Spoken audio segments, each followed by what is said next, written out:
जय हिंद दोस्तों, आप सबका इस यूट्यूब चैनल पीएस साथी क्लास में स्वागत है। तो दोस्तों वीडियो को अंत तक देखिएगा और यदि वीडियो से संबंधित कोई सजेशन देना चाहते हैं आप तो उसे कमेंट में ज़रूर लिखिए। दोस्तों क्वेश्चन को पर चलने से पहले हम लोग जो कुछ बेसिक चीज़ें हैं उसको जान लेते हैं। वैसे तो आप लोग जानते होंगे कि त्रिभुज 3 भुजाओं से घिरी हुई बंद आकृति को त्रिभुज कहते हैं।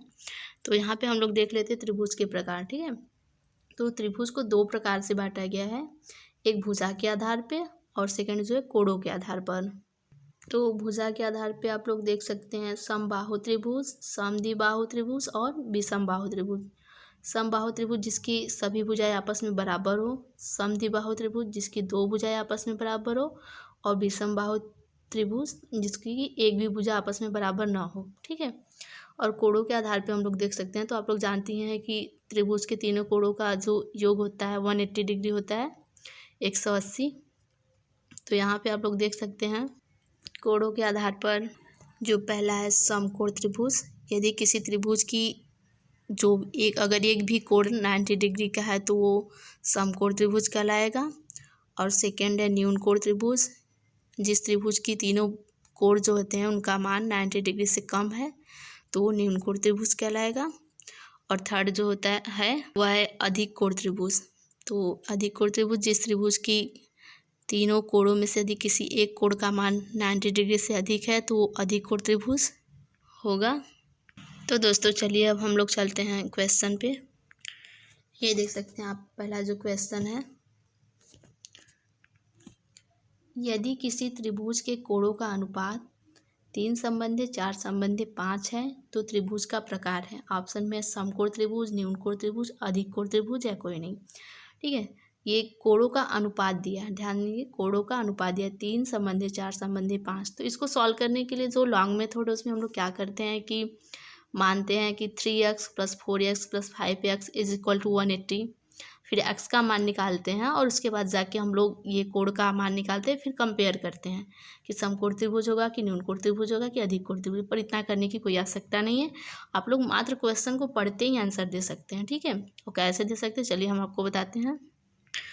तो दोस्तों इस क्वेश्चन को सॉल्व करने के लिए आपको देखना है जो रेशियो दिया है 3:4:5, इसमें आप लोग को ध्यान देना है कि सबसे बड़ा रेशियो कौन सा है, सबसे बड़ा कोण कौन सा है। ठीक है, तो इसमें सबसे बड़ा कौन सा दिख रहा है, 5 दिख रहा है ना, 5 दिख रहा है। तो आपको पहले इसको ध्यान देना है कि सबसे बड़ा कौन है, फिर क्या करना है। ठीक है, फिर दोनों छोटे कोणों का योग। ठीक है, दोनों छोटा कोण कौन सा बचा, फिर 3 और 4 इन दोनों को हम जोड़ देंगे, कितना होगा 7। और फिर इससे कंपेयर करेंगे, जो सबसे बड़ा वाला है उससे कंपेयर करेंगे हम लोग जो दोनों का योग किए हैं उसके साथ। ठीक है, यदि जो सबसे बड़ा वाला कोण है इस दोनों के योग से बड़ा होगा तो वो अधिक कोण होगा, और यदि छोटा होगा तो न्यून कोण होगा, और यदि बराबर होगा तो समकोण त्रिभुज होगा। ठीक है, कोणीय त्रिभुज। तो यहाँ पे आप देख सकते हैं जो सबसे बड़ा कोण है, सबसे बड़ा कोण 5 जो है रेशियो में, इसका ये जो है कि दोनों के योग से क्या है, छोटा है ना, 7 बड़ा है 5 छोटा है। तो यदि छोटा है, जो सबसे बड़ा वाला इस रेशियो में था वो छोटा है, तो कौन सा त्रिभुज हो जाएगा, न्यून कोण त्रिभुज हो जाएगा। ठीक है, बस इतना ही है, आपको ध्यान देना है। तो चलिए और स्पष्ट समझाने के लिए हम आपको नेक्स्ट क्वेश्चन पे ले चलते हैं। तो दोस्तों ये जो नेक्स्ट क्वेश्चन आप देख सकते हैं 57 संबंधी 34 संबंधी 91। ठीक है, 57:34:91 है। तो इसमें पूछा है त्रिभुज कौन सा होगा। तो आप देख सकते हैं अनुपात में सबसे बड़ा कौन सा है, 91 है। ठीक है, 91 हमने देख लिया, फिर दोनों जो छोटा है उसको जोड़ दिया। ठीक, 57 + 34 कितना 91, और फिर इसके साथ कंपेयर किया। देखिए ये दोनों का योग जो है वो सबसे बड़े कोण के बराबर आ गया। तो बराबर आ गया तो हमने बताया ना, अगर इक्वल हो जाएगा तो कौन सा त्रिभुज हो जाएगा, समकोण त्रिभुज हो जाएगा। और यदि ये मान इससे इसके योग से बड़ा होता तब अधिक कोण त्रिभुज होता। तो चलिए उसको भी हम स्पष्ट कर देते हैं नेक्स्ट क्वेश्चन से।